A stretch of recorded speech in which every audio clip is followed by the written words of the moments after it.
最近咧有唔少嘅朋友咧都不約而同咁出現一啲咧婚姻嘅問題，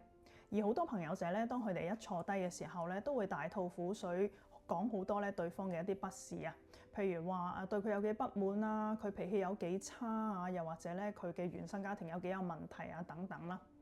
喺呢啲好長嘅苦水入邊咧，好多時候我見到嘅就係一個人不停咁放大對方嘅唔好，但係好少會承認到咧自己喺一段關係裏邊，其實自己可能都有需要負責任嘅部分嘅。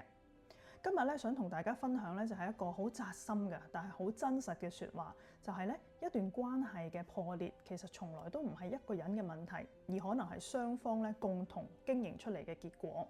所以咧，當大家可能一味喺度將責任推俾對方嘅時候，其實咧就將自己放咗喺一個絕對受害者嘅位置。但係如果可以試下喺個關係裏邊抽離出嚟，反省一下自己嗰個部分嘅時候，大家一齊喺呢段關係裏邊磨合，可能先係做得最好嘅方法。Hello， 大家好，我係心理學家吳子嫣 Natalie。頭先咧提到有好多時候，當一個人咧，如果佢可以抽離去反省下自己一啲部分咧，或者可以幫到一段關係咧，一齊去進步，一齊去磨合㗎。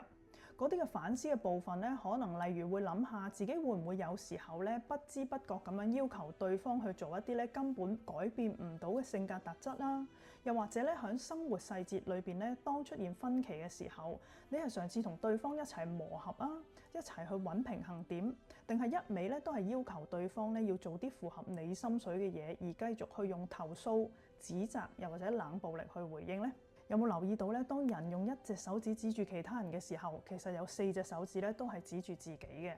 咁所以咧喺一段關係裏邊，與其控訴對方，不如有時都反思下自己會唔會有可以改變嘅部分啦。但係講到底，點解人咁難去承認自己有問題呢？係因為怪人實在太容易同埋太舒服啦。嗱，當人只要證明對方係衰嘅時候咧，大腦就會進入一個防衛機制，覺得咧自己係冇錯嘅、完美嘅。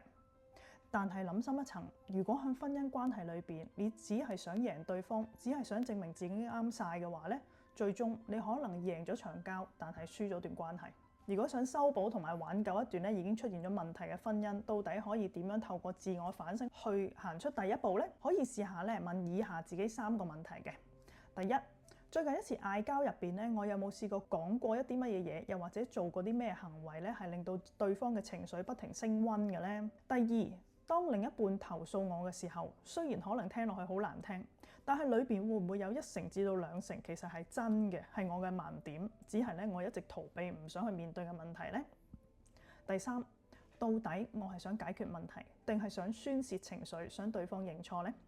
反省嘅過程並唔代表你認輸，亦唔代表對方冇錯。其實反省呢個過程只係代表你珍惜呢段關係，願意攞翻個主動權，唔再將自己嘅幸福純粹寄託喺另外一個人身上。如果你中意呢條片，歡迎你 like、comment 同埋 share， 又或者 subscribe 我嘅 channel。下次再見，拜拜。